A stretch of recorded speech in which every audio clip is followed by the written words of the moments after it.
Lorsque l'actualité s'affole, suivez Le Point sur Métropole. Le Point, tous les matins à 8h30, reprise 1h30. Le Point est patronné par la BNC, Banque Nationale de Crédit.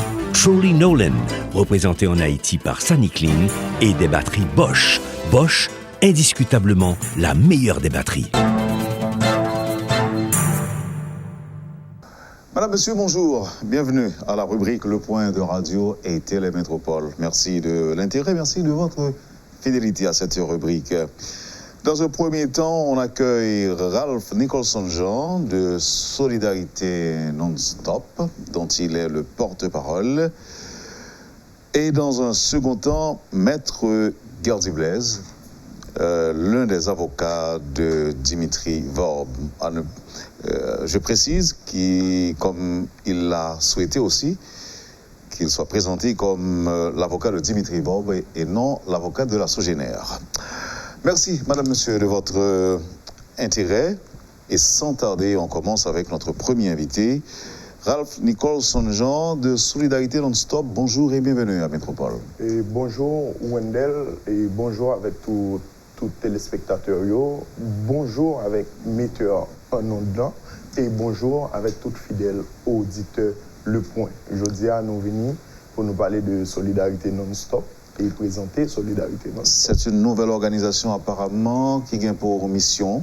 Solidarité Non-Stop et premièrement, c'est un mouvement qui était créé jour qui était 20 mars et 2020 avec et l'appui de citoyens conséquents et un ensemble de groupes dans l'organisation, un ensemble de groupes dans l'organisation civile là qui te mettaient ensemble pour te créer Solidarité Non-Stop. Solidarité Non-Stop te baille peut-être 5 missions.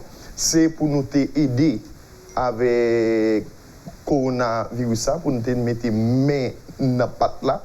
Et deuxièmement, tout Solidarité Non-Stop, t'es là pour surveiller comment que le gouvernement a agi pendant et après coronavirus.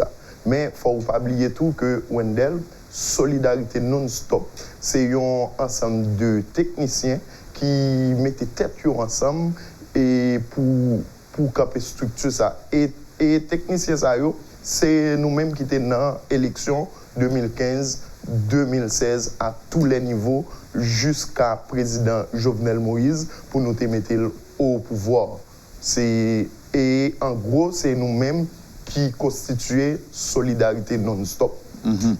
Donc là, c'est une organisation qui existait, ça fait uniquement quelques mois, puisque je vous dis que c'est 20 mars 2020, ça a fait environ 4 ou 5 mois depuis nous existons. 4 ou 5 mois, oui. Nous avons pour mission... Pour nous aider, pour nous fouiller maintenant patte là, et ça nous joint, avec le coronavirus. C'est quoi le bilan? Et bilan, jusqu'à présent, il est positif. Et où il y a un ensemble de jeunes qui ont fait recensement à le marché pour expliquer qui coronavirus a gagné une organisation qui n'a mis nous pendant 5 avril qui t'a fait activité ça avait dit pour nous aider et jusqu'à présent que nous avons dit que nous sommes satisfaits parce que Jean nous a pensé que coronavirus a fait rage là et Dieu merci et merci avec les décisions que le gouvernement prend tout pour le faire mais pays attend le jour même que nous avons le premier cas coronavirus. C'est recensement, sensibilisation, motivation que nous avons fait? Oui. Et nous avons fait ça au niveau de Port-au-Prince seulement ou bien nous gagnons l'autre monde dans le reste pays? Oui, et Solidarité Non-Stop, c'est un ensemble de citoyens qui sont dans tout le pays. Mais nous avons plus fait Port-au-Prince, parce que Port-au-Prince, c'est là que épicentre cœur coronavirus a été. C'est l'une des raisons qui fait que nous avons mobilisé toute force nous dans Port-au-Prince pour nous faire sensibilisation, pour nous aider et population comprendre et comment pour lui agir et pendant la pandémie coronavirus. Même moi, nous satisfait vite, alors que, est-ce que ce n'est pas prématuré?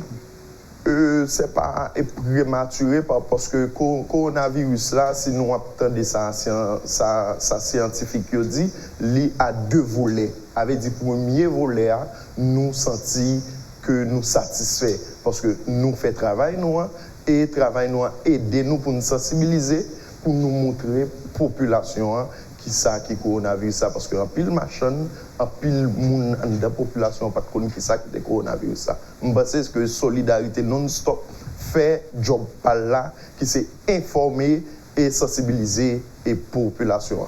Mais apparemment, Solidarité non-stop n'est pas une simple organisation sociale, d'assemblée que les politiques. Tout. Ah oui, parce que et Solidarité non-stop, j'ai été dit avant, les regrouper un ensemble de techniciens.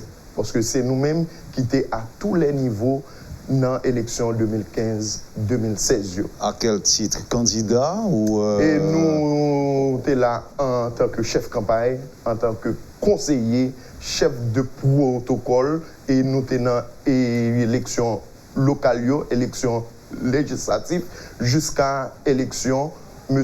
Jovenel Moïse. Mm-hmm. Donc, autrement dit, c'est une filiale PHTK, non? Non. Et Solidarité non-stop pas en filiale PHTK. C'est un ensemble de techniciens qui travaillent pour des candidats. C'est ça que Solidarité non-stop y est. Mm-hmm. Donc, nous travaillons pour plusieurs candidats? Oui. Et de différents partis ou bien? De différents partis. OK. On attaque sans tarder question élection, qui est un sujet d'actualité jeudi. Puisque nous sommes là dans notre élection, dans la dernière élection, et jeudi, on a parlé de sujet. Ce sujet, ça d'actualité. Est-ce que c'est possible pour gagner une élection qui est faite? Je crois que, en tant que technicien, il faut entendre parole cap dit dehors que, il n'est pas possible pour l'élection faite qu'on est là en 2021. Le président Jovenel Moïse doit quitter le pouvoir le 7 février 2021, selon l'opposition. Nous-mêmes, au niveau de Solidarité non-stop, est-ce que nous croyons que tu as une possibilité pour l'élection faite en 2021, tant que Jean, président de la République, l'a dit, rappeler encore pendant le week-end?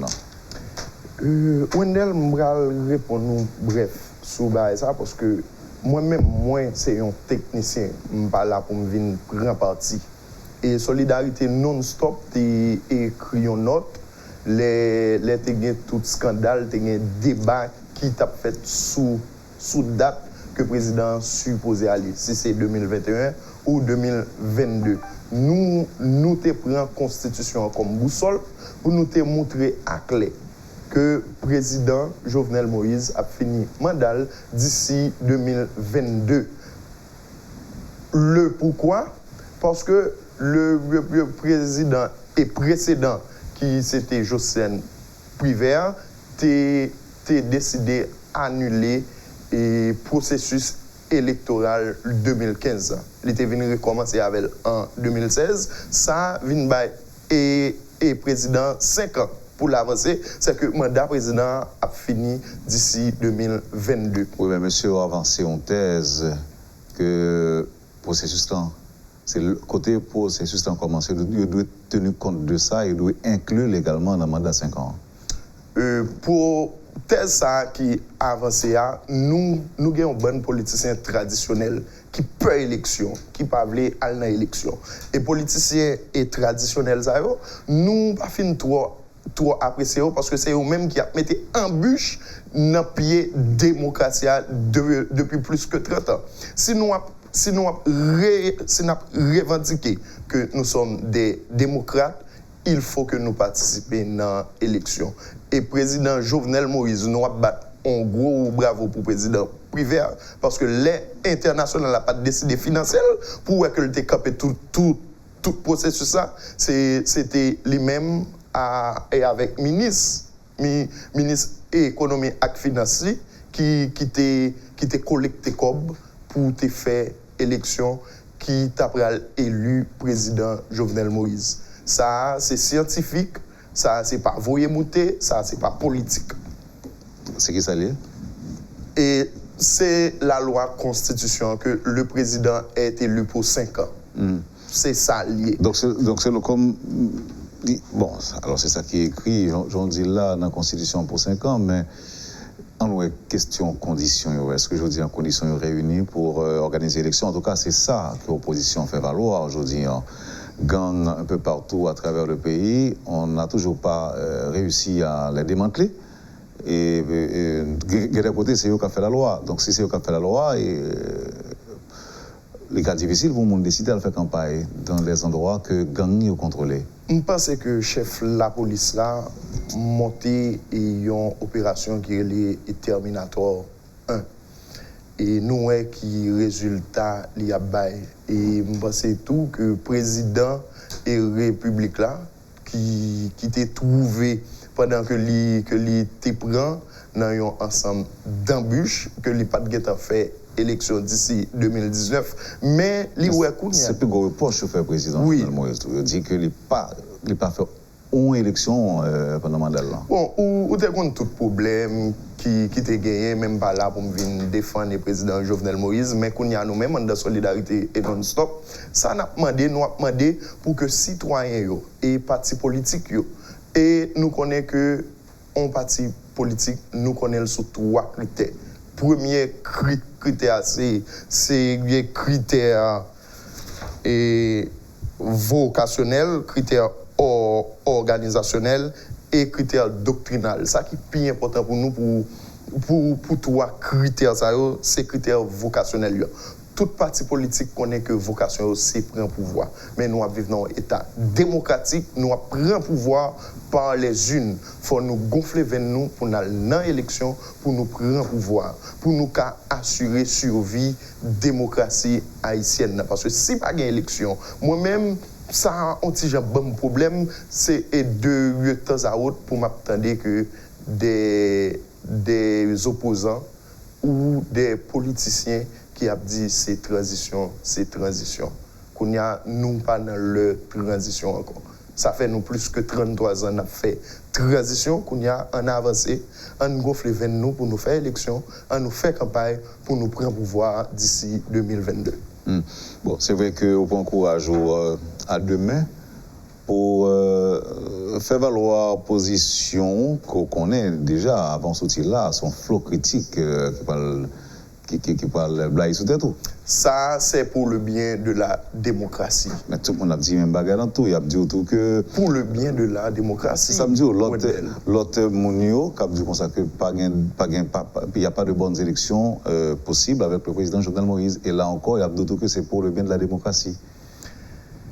Wendell, depuis l'élection et 89 et 90, Haïti, dans amalgame ça que nous toujours dit élection pas bon, nous toujours pour reprocher élection. Pour qui ça que nous pas mettre tête nous ensemble? Je me rappelle bien les G8 dans l'élection et 2015 mais si nous t'es compilé voir ensemble, PHTK va fait tout voir ça. Je ne suis pas du PHTK. Moi-même c'est en tant que technicien que je parle. Que nous dit pays a supposé aller dans l'élection d'ici 2021 cap rentrer là et tout faut tout parti politique qui chita ensemble pour faire un dialogue pour gagner un consensus pour nous monter conseil électoral là. Mais est-ce que vous-même qui dit ça, est-ce que vous croyez dans le dialogue là vous-même? Est-ce que véritablement dialogue là? On croit là-dedans. Dialogue entre qui et qui? Entre force vive nation. C'est ça le dialogue là. Qu'on y a là, on nous pas regarder si intérêt mesquin encore. On nous dit bon que nous-mêmes nous avons passé pour le bien d'Haïti, Wendell. Et je pense que l'autre transition pas fait nous bien. Oui, tout comme il n'a pas fait mal tout, dépendamment de qui j'en organisé. Jean l'organisé, c'est nous-mêmes et citoyens qui peuvent mettre en vigilance pour nous veiller. Est-ce qu'il y a volé vote nous? Est-ce que c'est possible pour voler vote nous? Mais en fait, enjeu, c'est qui ça? Est-ce que uniquement enjeu, c'est pouvoir? Et je pense que pouvoir à tout prix, ou à n'importe quel prix, tout parti politique, même depuis dit parti politique, ou bien depuis où on dans un parti politique, Buya c'est prendre pouvoir, c'est le paradis. C'est de même chrétien, lui-même l'a prié. Bulle, c'est pour l'aller dans le ciel, pour l'aller dans le paradis. Ou même, depuis qu'on est au parti politique, c'est prendre pouvoir. Mais comme nous sommes dans un État démocratique, nous prenons pouvoir par les unes. Moi-même, c'est ça mon conseiller. Parce que ça n'a pas fait pays à bien pour nous rentrer dans l'autre transition encore. Il y a des gens qui pensaient que même la formation du CEP est déjà dans l'impasse. Formation CEP a son bagage qui simple. C'est un dialogue pour encore. Parce que le pays, ça, nous vivons trop mal. Regardez les gens et l'économie nous faiblit. Lié à la planète. C'est un dialogue ça pour nous sauver le pays. Faut nous mettre tête nous ensemble. Faut nous faire un consensus entre Haïtiens et partis politiques. En nous Haïti avant tout. En nous pas pouvoir. En nous pas ministère. Mais en nous Haïti. En nous réfléchir. Tant grand coup Jean 14 août que nous t'ai fait bois caïman, nous t'ai ouais libération. Kounya nous pas parler libération encore, mais nous après Haïti. Ralph Nicholson, Jean, solidarité non-stop. D'après vous-même, pour qui ça opposition va aller à l'élection avec le président Jovenel Moïse? Je vais être sincère. Il y a un frère qui est dans l'opposition connaît qu'il est difficile pour gagner une élection. Est-ce que ça... L'âme sincère, parce que là, c'est le citoyen qui parle. Ok. Est-ce que ça t'avait dit que si le président Jovenel Moïse pas là, et que son gouvernement de transition qui vient, qui a organisé des élections, est-ce que ça veut dire que il y a une possibilité pour que l'opposition radicale baille le président de la... En fait, désigner un candidat à la présidence et qui est capable de remporter l'élection. Est-ce que c'est ça que tu as voulu faire me comprendre? Et c'est ça c'est ça pays a voulu, et c'est ça nation. Oui, mais si son élection que vous fait dans la transition et puis vous remportez démocratiquement, est-ce que vous avez un problème avec ça? Rappelez-nous bien. Est-ce qu'on rappelle, on connaît que Wendell est un grand journaliste et un journaliste enquêteur ou bien information que dans la transition de 2015-2016, ça a été ouais. Ou t'entendez tout scandale qui était créé. Ou t'entendez que l'opposition a un ministère. Ou t'entendez un tel ministère et sous-privé. Kounya là, nous-mêmes, pour ne pas créer des bagages, on nous fait une alors, est-ce que c'est deux bagages là? D'abord, remporter les élections, et même avant de remporter les élections, c'est à monter sous pouvoir, occuper les ministères, les directions générales et autres. Est-ce que c'est ça que vous avez dit? C'est que nous gagnons opposition qui ne peut pas passer avec le pays. Jeunesse a senti que fatigué. Jeunesse a dit si que vous voulez prendre pouvoir, il faut que nous passions par les élections. Nous allons rentrer dans une année électorale et je pense que c'est plus que important parce que la population a suivi. La population a suivi tout le monde qui va le chita parler pour voir comment que nous allons monter un conseil électoral qui est plus que nécessaire pour survivre la démocratie haïtienne. Parce que c'est très important, dans le moment où nous allons parler là, pour le conseil électoral la monter. Donc, ça veut dire, selon vous-même, il y a un problème, je dis là, pour ces pays à monter. Gagner parce que nous pouvons rentrer dans... Est-ce que c'est international, là, on a invité à venir organiser l'élection pour nous, pour garantir transparence, neutralité, tout ça? Je pense que nous avons ça la fierté haïtienne. Et fierté haïtienne, ça, nous allons obliger virer. Pas grand haïtien qui est d'accord. Oui, mais c'est une fierté que tout le monde sous magouille, tout le monde sous coup. Pas grand haïtien. Tout le monde sous coup, nous avons choisi une constitution qui dit qu'il faut gagner une élection, mais nous ne sommes pas d'accord pour nous faire de bonnes élections, à proprement parler. Est-ce que dans ce sens-là, est-ce que nous n'avons pas obligé Chita sur fierté, et nous avons invité un étranger à faire pour nous, non? Eh bien, c'est peut-être ça que nous allons regarder l'autre phase de la fierté haïtienne, parce que nous connaissons.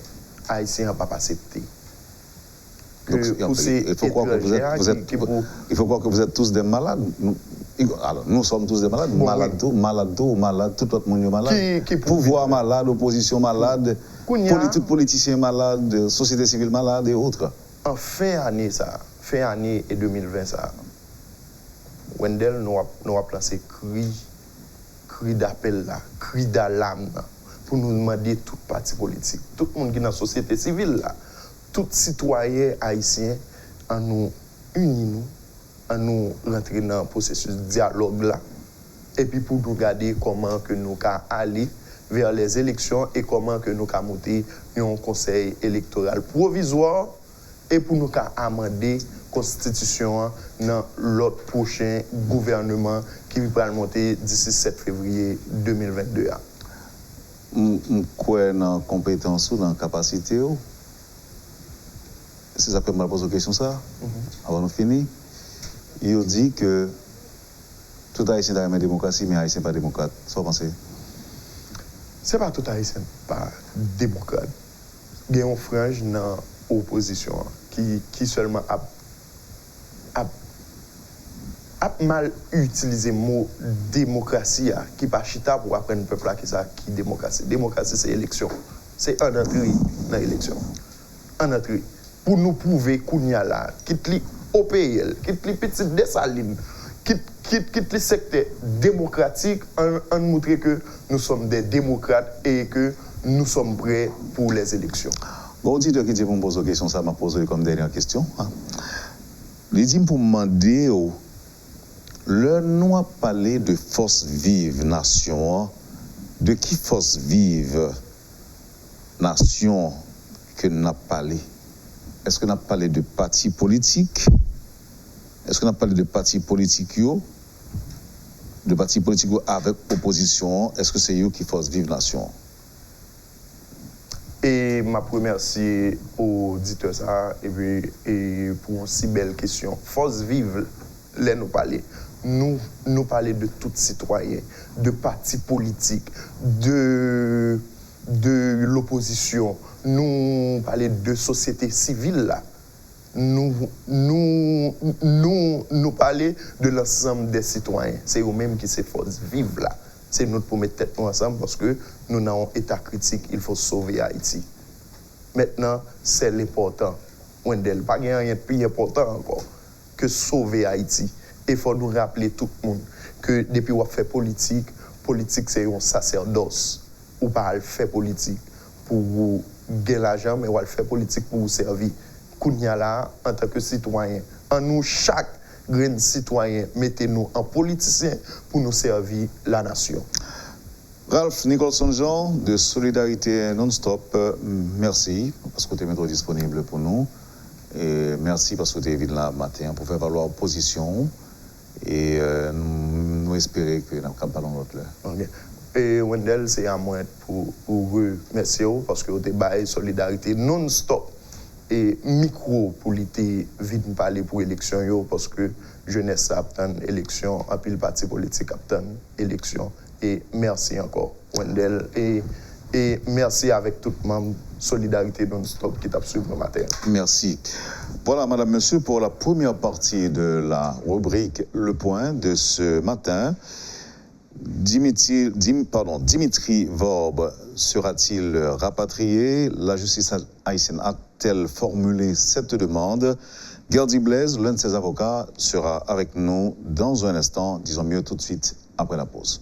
Le Point est patronné par la BNC, Banque nationale de crédit, Trolley Nolan, représenté en Haïti par Sunny Clean, et des batteries Bosch. Bosch, indiscutablement la meilleure des batteries.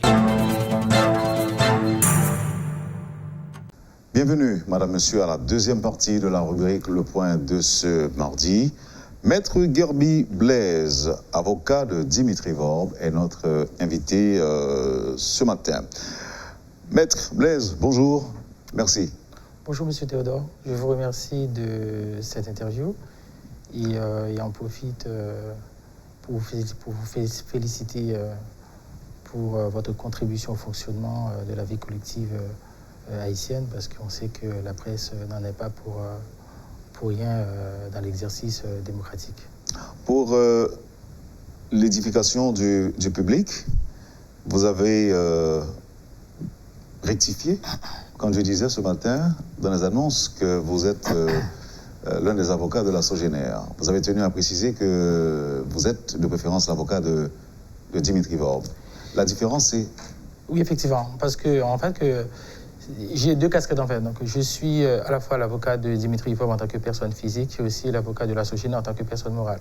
Pourquoi? Parce donc, que est-ce que la remarque est à sa place? Est-ce que c'est pas inutile de rectifier, puisque vous êtes quand même l'avocat des deux? Non, je pense pas. Je pense pas parce que en fait que la machine de persécution politique qui est d'actualité, c'est-à-dire qui est en marche actuellement, c'est à l'encontre de Dimitri Vorbe, c'est pas à l'encontre de la Sogénère. Donc maintenant, mon intervention aujourd'hui se circonscrit dans le cadre de la défense de Dimitri Vorbe, mais non dans la défense de la Sogénère. Donc c'est-à-dire que vous avez accepté l'invitation malgré les interdictions du bâtonnier. Ça n'a aucun rapport? Pour moi, non. Pour moi, non. Et je vais m'expliquer.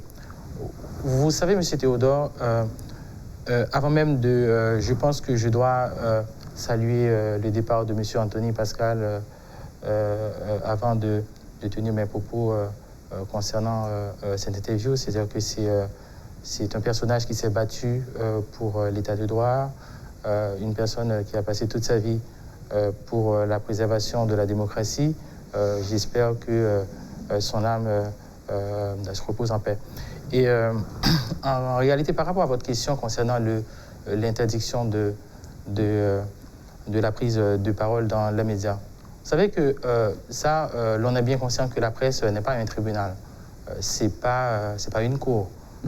Mais un tant soit peu, c'est un espace de justiciabilité lorsque la démocratie se trouve menacée par la mise en coupe réglée de la justice par un pouvoir autoritaire, un pouvoir c'est pas la mission quand même ce n'est pas la mission. Je vais y arriver. Ouais, je vais y arriver.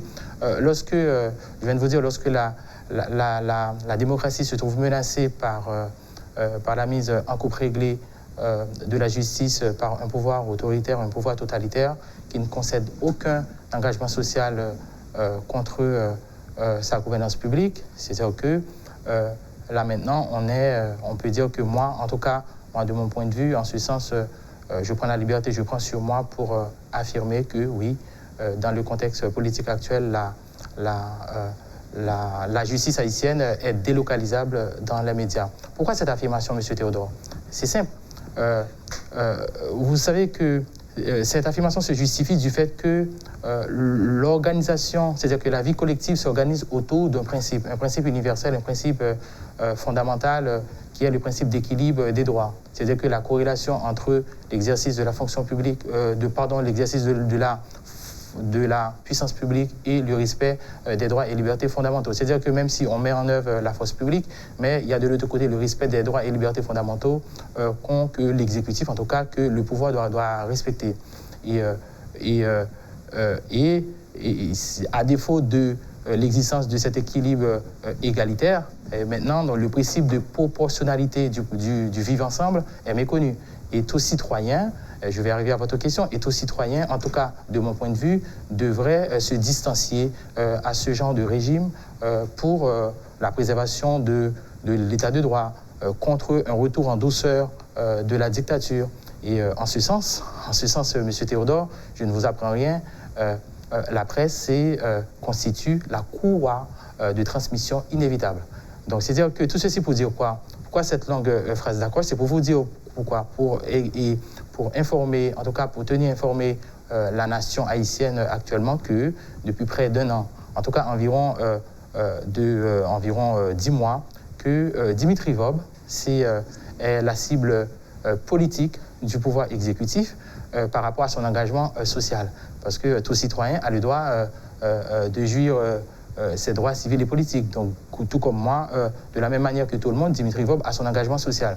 Et par rapport à ça, il est devenu depuis quelques mois la cible politique de l'exécutif.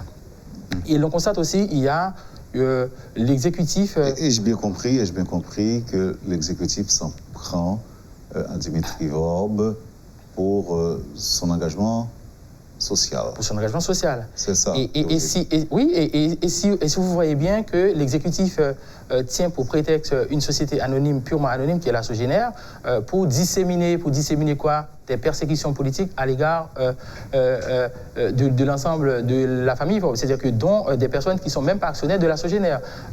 En témoigne le cas de Réginald Faure, dont je me garde de parler parce que lui, il a ses avocats privés aussi, comme Dimitri, de même que Dimitri qui a ses avocats privés.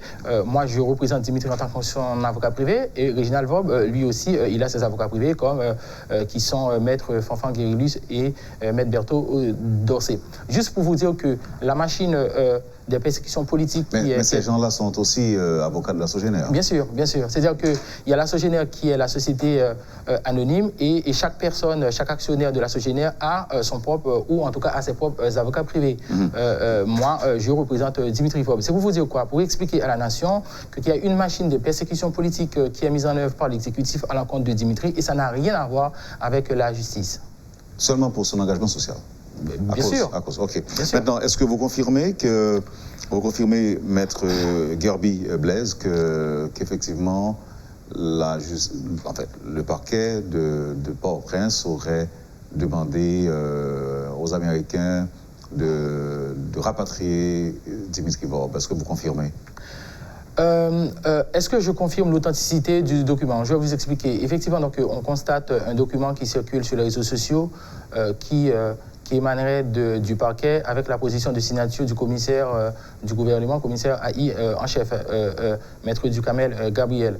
Nous, ce qu'on a fait, dès lors qu'on a appris, en tout cas, on a constaté on a constaté ce document est en circulation et on a fait ce qu'on devait faire. On a testé la bonne foi du commissaire du gouvernement pour qu'il puisse s'exprimer publiquement sur ce document. Mais ce qui est important, en fait, je voudrais attirer... Non, est-ce que vous confirmez? Je ne peux pas confirmer parce que c'est... Vous avez vu quel document? C'est un document par lequel le commissaire du gouvernement, en tout cas le parquet, aurait demandé le rapatriement de M. Dimitri Faure. Vous avez testé la bonne foi du commissaire, vous avez dit? Bien sûr, parce que le commissaire n'est pas sans savoir qu'un document est en circulation avec la position de sa signature. Donc c'est à lui de prendre position publiquement, de dire est-ce que le document est faux ou pas. Et il l'a fait récemment parce qu'il y a un document qui était en circulation contre l'ancien sénateur Michel Clérier. Et le commissaire a sorti une note et il a déclaré n'être pas au courant de l'authenticité de ce document et il a même affirmé, en tout cas annoncé l'ouverture d'une enquête à travers la circulation de ce document. Et pourquoi à ce jour le commissaire du gouvernement n'a pas pris position publiquement pour dire écoutez oui, le document est authentique ou pas. Maintenant ce qu'on fait nous... Je comprends les explications maîtres, mais là est-ce que c'est pas une déduction que vous faites? Non, tout ce qu'on peut faire en tant qu'avocat. Donc, de toute façon, donc, si le commissaire, vous le savez bien, le commissaire, donc, son rôle principal, c'est de requérir. C'est-à-dire que lorsque le commissaire prend un acte, en tout cas adopte une mesure, le plus souvent, c'est une mesure d'administration judiciaire. C'est-à-dire que ce n'est pas une mesure que le commissaire du gouvernement, donc nous, en tout cas, va aller signifier à Dimitri Faure. Et toute mesure d'administration judiciaire, donc, on n'a pas la main dessus. Et ce qu'on peut faire tout simplement, puisque c'est un document qui porterait... en tout cas qui porte atteinte à l'honneur, à la réputation de notre client, en tout cas de mon client, ce qu'on a fait, on a testé la bonne foi du commissaire du gouvernement et c'est à travers sa réponse qu'on va envisager des actions à son encontre. Quelles sont les raisons évoquées dans le document? Écoutez, par le chef du parquet? Je pourrais dire, je pourrais aussi parler de prétexte, puisque vous parlez de la justice qui est en cours réglée. Maintenant, quel est le prétexte ou quelles sont les raisons avancé par le commissaire du gouvernement pour formuler sa demande? Je préfère pas parler de prétexte sous toute réserve que de l'authenticité du document. C'est des prétextes. Pour rappel, Monsieur Dimitri Faure a fait l'objet déjà depuis octobre d'une plainte de l'État haïtien. L'État haïtien avait constitué partie civile dans le cadre d'un procès à l'encontre de la Sogénère et des actionnaires de la Sogénère aussi. Et il y a des mandats qui ont été décernés. Donc j'étais là dans votre émission pour en parler. Et les mandats ont fait l'objet d'une contestation devant le juge de la légalité, qui était le doyen. Et le doyen a ordonné un sursis à l'exécution de ces mandats. Et le doyen, en tant qu'administrateur, ce qu'il a fait lui-même, donc c'est son rôle principal, il a transmis le dossier au cabinet d'instruction. Et il y a juge Merlin Bellab qui a ouvert une information judiciaire dans le cadre de cette affaire. Et l'information, de toute façon, donc même juge Merlin Bellab avait déjà posé plusieurs actions, dont je crois, une délégation de pouvoir à l'ULCC. C'est-à-dire qu'une information est déjà ouverte dans le cadre de ce dossier, dans cette affaire. Maintenant, effectivement, il y a un des avocats de l'État haïtien qui a exercé une action en dessaisissement contre le juge. Mais avant ça, il faut rappeler que le juge Merlin Bellab, lui, il a décidé de son pouvoir discrétionnaire, il a interrogé le président de la SOGENER, à savoir M. Jean-Marie Vob.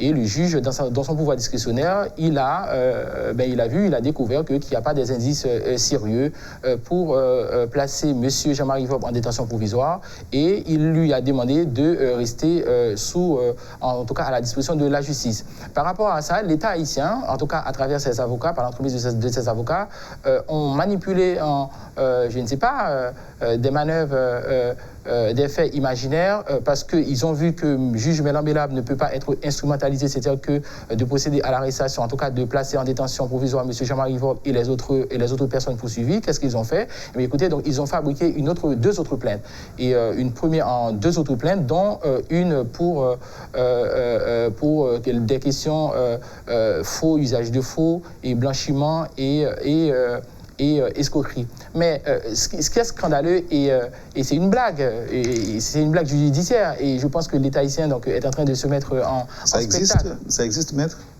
C'est une blague. Là, je me réfère à l'enseignant-chercheur en droit pénal et procédure pénale. Ça c'est une blague. Je vais vous dire pourquoi. Non, la question, est-ce qu'il y a des blagues judiciaires? Oui. Ça existe. Ah ben oui, quand on est dans l'anarchie, c'est le désordre judiciaire, donc ça c'est une blague judiciaire. Je vais vous expliquer.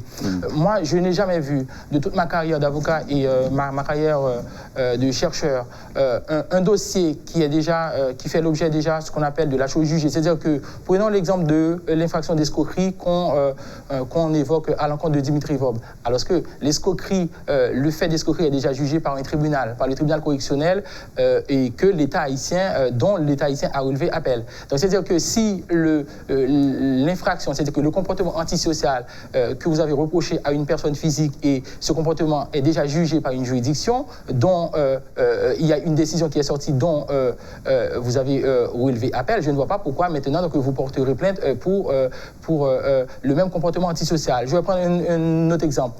Il ne faut pas oublier, il faut rappeler que les mêmes faits, c'est-à-dire que les faits de faux, usage de faux, de blanchiment des avoirs des capitaux, et sont déjà en cours d'instruction devant un premier juge qui est juge Merlin Bellab. C'est-à-dire que c'est une blague judiciaire, parce qu'on ne peut pas, c'est-à-dire qu'il y a l'unicité du procès, vous ne pouvez pas reprocher à une personne des mêmes faits devant deux juges différents. Donc c'est une blague judiciaire. Pourquoi je vous dis ça? Écoutez, alors, est-ce que le commissaire peut demander l'extradition d'un ressortissant, je dirais d'un haïtien à l'étranger? Est-ce que le commissaire peut le faire? Si vous me permettez... Est-ce qu'il a le droit de le faire? Si vous me permettez, Monsieur Théodore, en réalité, effectivement, en matière de sécurité collective, les autorités judiciaires de n'importe quel pays peuvent procéder au mécanisme, ce qu'on appelle au mécanisme d'entraide judiciaire internationale. C'est pas le gouvernement et au pluriel. Je vais y arriver. Mais le problème qui se pose, c'est que je pense que moi, je préfère croire que le commissaire se trompe, je le crois trompé de bonne foi. Pourquoi?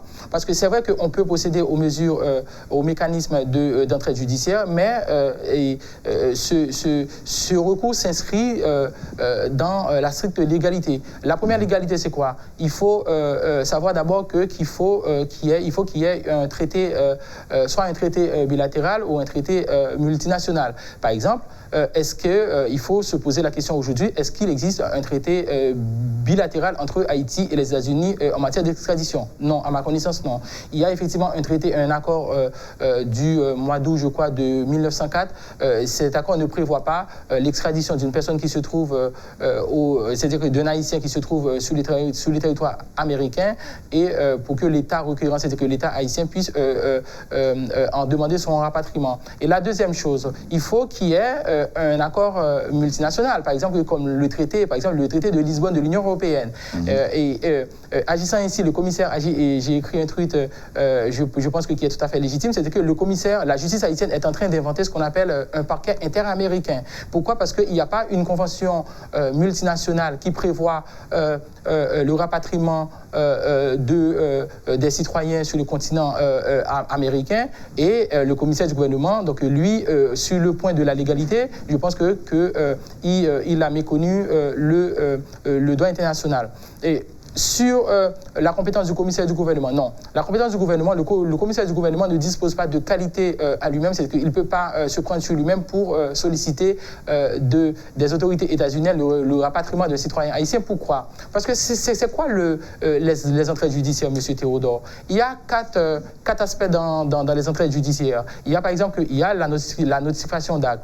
Après la notification d'acte, il y a ce qu'on appelle les extraditions. Il y a aussi l'entraide pénale. Et il y a... Donc, s'il y a notification d'acte, il y a l'extradition et il y a l'entraide pénale. Le commissaire du gouvernement, et tout se passe par quoi? Tout se passe que par un filtre de communication, un filtre de transmission qui est la courtoisie diplomatique. C'est-à-dire que le commissaire du gouvernement, de son propre chef, non, il ne pouvait pas, même si effectivement donc, ça ressortirait de sa compétence, il aurait dû s'adresser au ministère de la Justice, et c'est le ministère de la Justice qui aurait dû s'adresser au ministère des Affaires étrangères, et le ministère des Affaires étrangères aurait dû s'adresser à l'ambassade américaine et qui allait et saisir directement les autorités états-uniennes. Donc, ce serait une démarche nulle et non avenue. Si nulle et non avenue. Et pourquoi vous ne l'ignorez pas? Non, je ne l'ignore pas. Pourquoi vous ne l'avez pas ignoré alors? Non, on ne peut pas l'ignorer parce qu'on est en face d'une machine de persécution politique. On est en train de tenter, en tout cas c'est une tentative de mettre en œuvre les persécutions politiques à l'égard de notre client, de Dimitri Vob. Par exemple, je prends un autre exemple. Le dossier sur lequel le commissaire du gouvernement se serait fondé pour demander, solliciter des États-Unis le rapatriement de M. Dimitri Vob, c'est un dossier qui est en cours d'instruction devant un juge, devant le juge d'instruction, c'est le juge Mathieu Chanlat.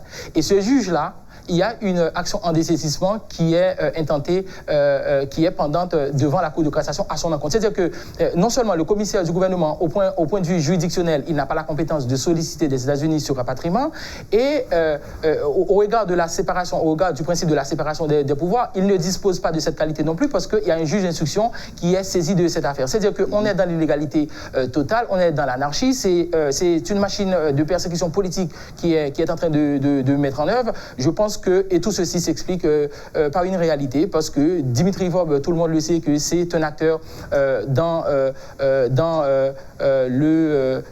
l'énergie, dans l'énergie en Haïti, dans le secteur énergétique. L'exécutif est en obstacle, en tout cas, donc est en difficulté d'assurer sa responsabilité par rapport à sa promesse de distribuer l'électricité à la population 24/24, et on estime que Dimitri constitue, en tout cas c'est un obstacle à la promesse, à la gouvernance publique, à la mauvaise gouvernance de l'exécutif. Donc tout ceci s'explique pourquoi? Parce que tout simplement que Dimitri Vob ne veut pas, en tout cas refuse de s'associer avec la mauvaise gouvernance de l'exécutif. C'est pas trop fort?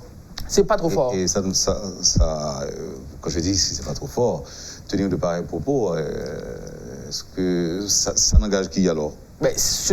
C'est une réalité.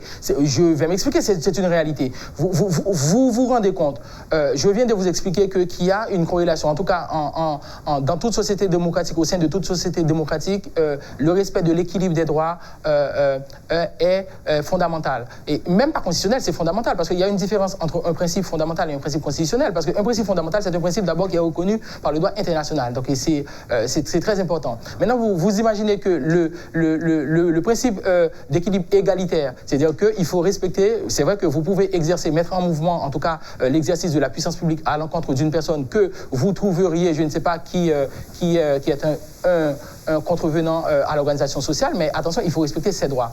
Nous, à ce jour, Dimitri Vob et en tout cas l'ensemble de la famille Vob, la Sogénère en tant que personne morale, on n'a pas accès à la justice. On n'a pas accès à la justice. Depuis le 4 novembre, on a une décision, une ordonnance du doyen, une ordonnance de sursis dont on veut relever appel. La cour d'appel est bloquée par rapport à qui? Par rapport à l'exécutif, parce que l'exécutif ne veut pas. Il y a le CSPJ qui a pris la décision de délocaliser les locaux de la cour d'appel, et l'exécutif, lui, il se met en quoi? En tout cas, il se constitue une forme de cloison envers le CSPJ pour ne pas délocaliser le parquet pour faire fonctionner la cour d'appel. Tout ça par rapport à quoi? Par rapport au dossier de la Sogénère, par rapport à Dimitri.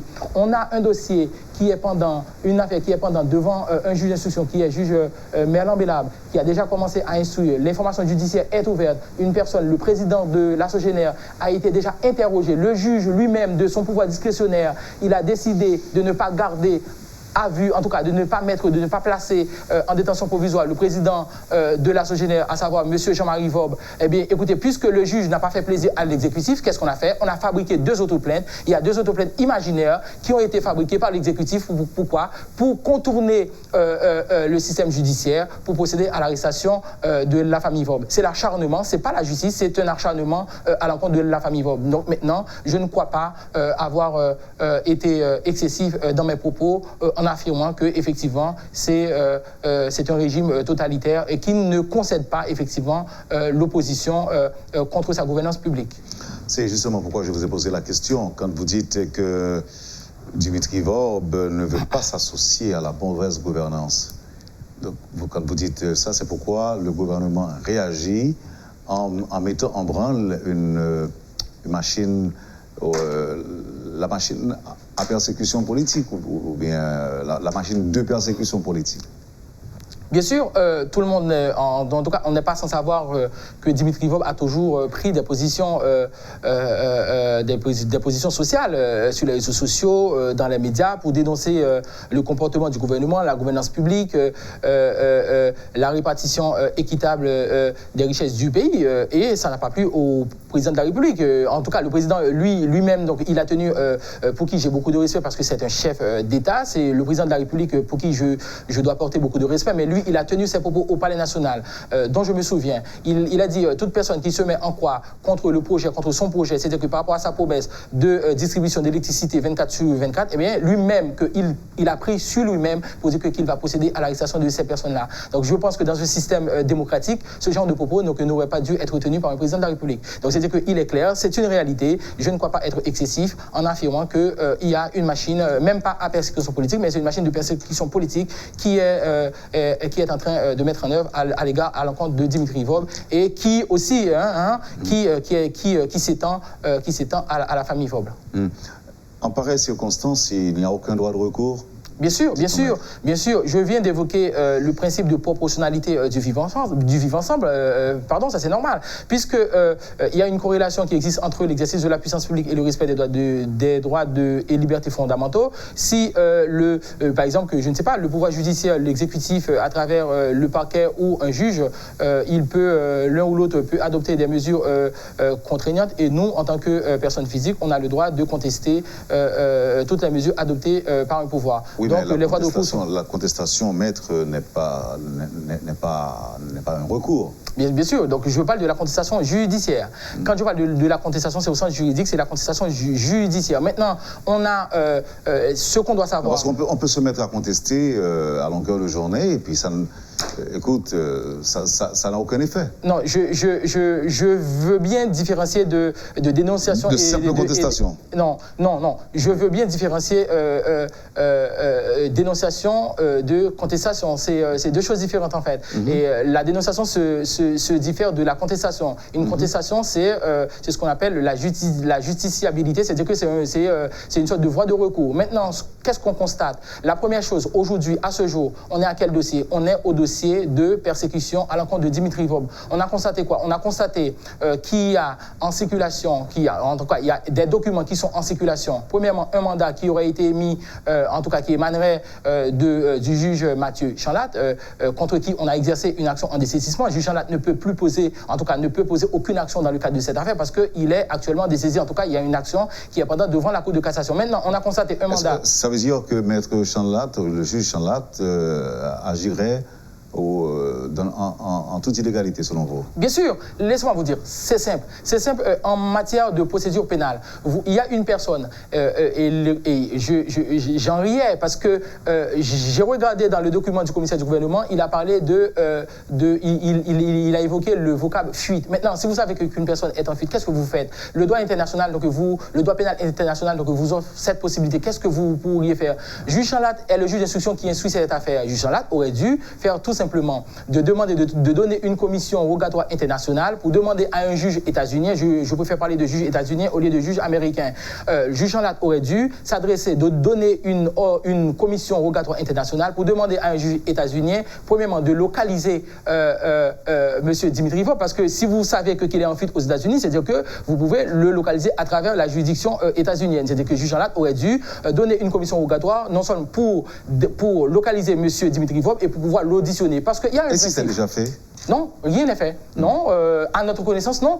Pourquoi que je vous dis ça?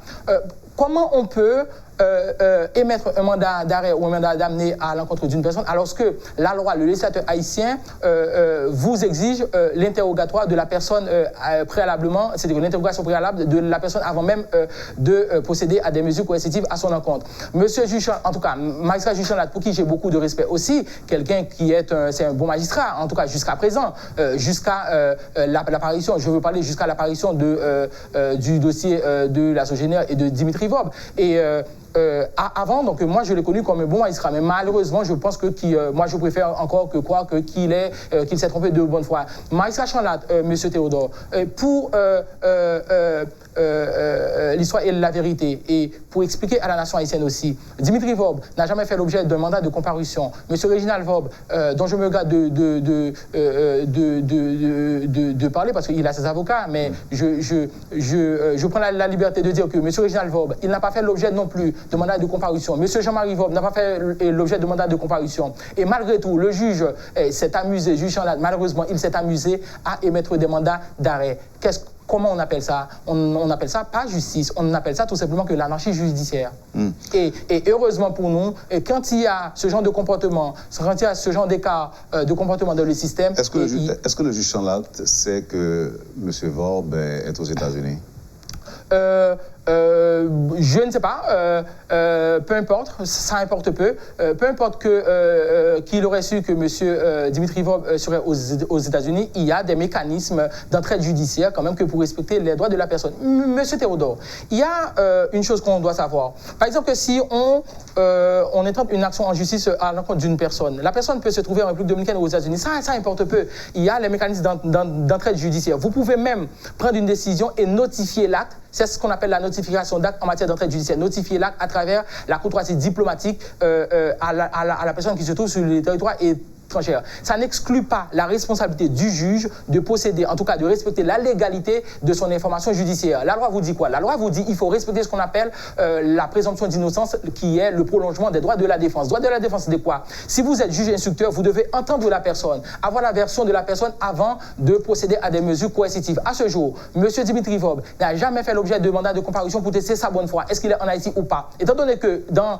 le document qui est en circulation sur les réseaux sociaux, on a affirmé, en tout cas le commissaire du gouvernement aurait affirmé que M. Dimitri Vob serait en fuite aux États-Unis, eh bien, s'il est en fuite aux États-Unis, il y a des mécanismes pour l'entendre. Et quand vous ne respectez pas ces mécanismes, le législateur offre la possibilité de contester votre comportement antidémocratique.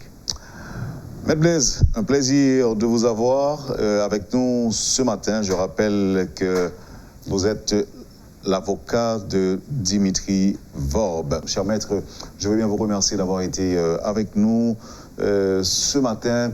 Mais la question qui reste pendante jusque-là dans le cadre de ce dossier est le droit de recours. Est-ce que ça va aboutir à quelque chose? Est-ce que ça va permettre au juge Chanlat de revenir sur sa décision?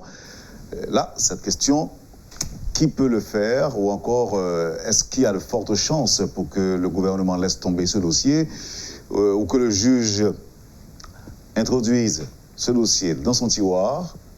Donc là, j'aurais bien aimé avoir une réponse à cela en votre qualité d'avocat de votre client. Est-ce que le client peut espérer pouvoir revenir au pays sans difficulté, sans être poursuivi, sans être persécuté, pour reprendre vos propres propos? Est-ce que Dimitri Vob peut revenir en Haïti aujourd'hui? Actuellement, non. Moi, en tout cas, de mon point de vue, je ne l'aurais pas conseillé de revenir tout de suite. À cause de... Parce qu'il y a la justice qui doit faire son travail. Donc la justice doit terminer son travail. Et on a fait notre travail. Ce qu'on a fait en premier lieu, et comme on vient d'évoquer, juge Chanlat n'est plus, en tout cas à ce jour, juge Chanlat ne peut plus poser une action dans le cadre de ce dossier parce qu'il fait l'objet d'une action en dessaisissement. Ça, c'est la première chose.